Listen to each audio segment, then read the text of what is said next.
Okay, some stories about some celebrities that I met.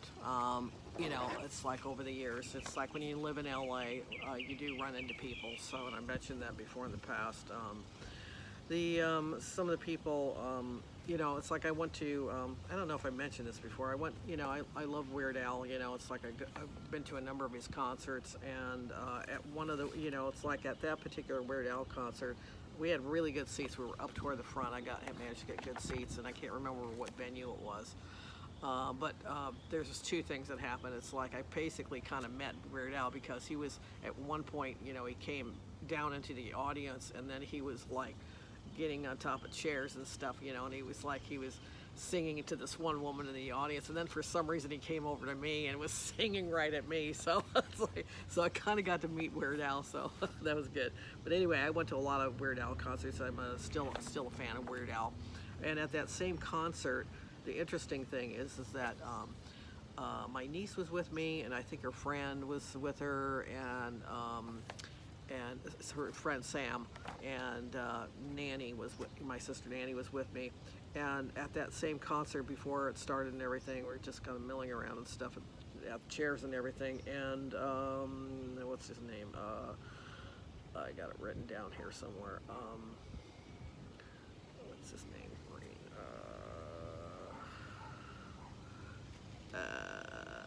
Seth Green. Seth Green was there, and it's like, and she kind of, wanted to meet him, but she was kind of shy. It's like, and I think we wandered over there to him, and I said hello to him, and I think Nanny said hello.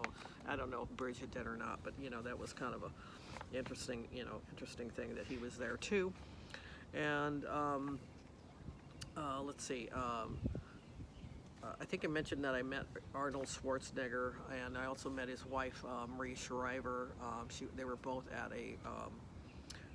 It was on election night in what year would have been 2008. It's like when Obama was first elected president. We were at a party, and it was a private party, and he was there, and he spoke at it. So I got to meet him, and I got to meet Marie Shriver, both of them. My friend.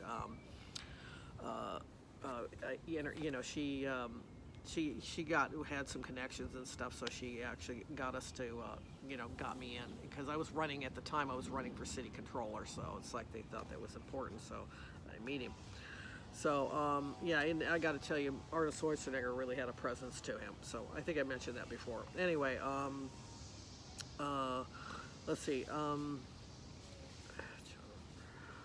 Yeah, John Ritter. I met John Ritter, who was, I went to see a play called American Buffalo. It was in a smaller theater, like may have been like just a 99-seat theater.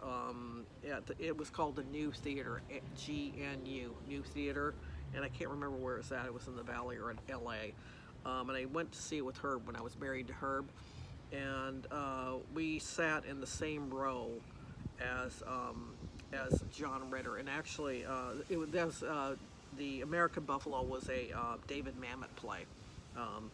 Anyway, so we saw it, and it's like we saw him standing around in the lobby, and then it just so happened we ended up sitting in the same row of seats as him, as John Ritter, and he seemed kind of shy. He wasn't talking a lot. He was with a couple other people, and.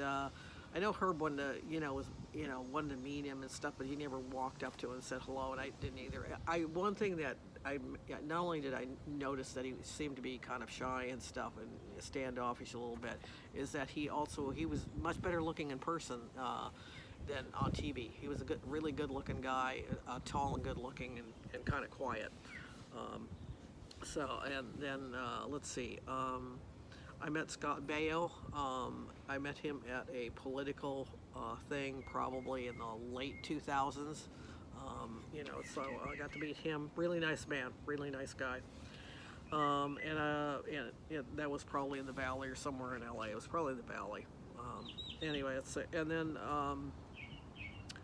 let's see. Then I saw Kristen Dunst, and I saw Kristen Dunst when I was living in the Valley, and I was at a restaurant. I want to say it was I can't think of the name of it. It was a Cuban restaurant, and we went in there, and I was in there, and I think I was there by myself, but she was there with a couple other people. It may have been like some, probably business people that she's like involved with or something. And she seemed to have a really, great, wonderful personality and everything, and just kind of cheery and upbeat.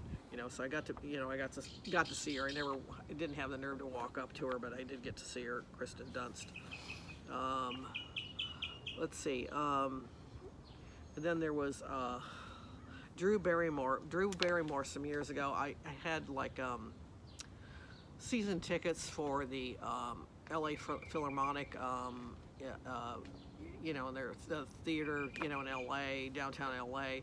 And on one of the nights, even though I had season tickets, I think I bought this special on like Halloween. They would show certain movies, and so on, and they'd have an organist, or maybe it wasn't Halloween, but it was like they would show a silent movie, and there was an organist that was fantastic, so he would play the organ to the silent movie, and that particular time it was a John Barrymore movie.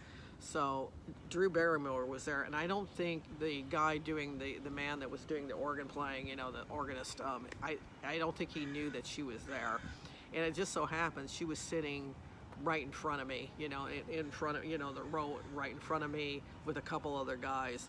And so I got to see Drew Barrymore and stuff, and he actually, I remember him in the introductions mentioning Drew Barrymore, because they had a lineage of like actors and actresses in the family. So, and then let's see. I went to some kind of thing, it was some sort of political thing. It was years ago, a long time ago, and it was, I don't know, it was, I don't remember what it was. I think it was liberally bent on the liberal side or something. So it was like, I think maybe it was an ACLU event or something, and there were some actors there. The one that I kind of remember was Curtis Armstrong. If you don't know who he is, he played Booger in, what movie was that? I can't think of the movie that it was, but I saw him. He was actually, I think, in line, like just in front or just in back of me, and whoever I was with at the time might have been Ken.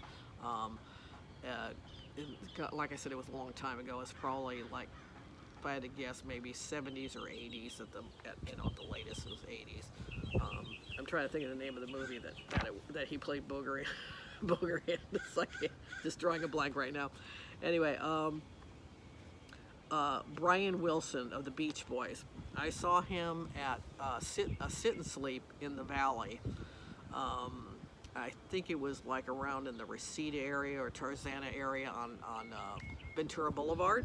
And Brian Wilson of the Beach Boys. Anyway, he and his wife were there, and they were buying like a mattress or something. They were buying a new bed, I guess. It's like, and I didn't, at the time, I was in there because I was looking for a new mattress and stuff, which I ended up buying a mattress there. But the guy, the mattress salesman actually pointed out. He says, "Hey, there's Brian Wilson over there," So. So I didn't have the nerve to go up and talk to him or his wife. I didn't want to bug them because they were busy doing a transaction. But I saw him there. Basically, the whole time I was there, he was there. So that was kind of interesting. And actually, I did see Brian Wilson with the Beach Boys at a concert at the Hollywood Bowl some years ago. It was probably after I saw him there, but it was probably sometime in the latter part of the 2000s. And I think I'm going to end it there because it's getting long enough. Oh, come on.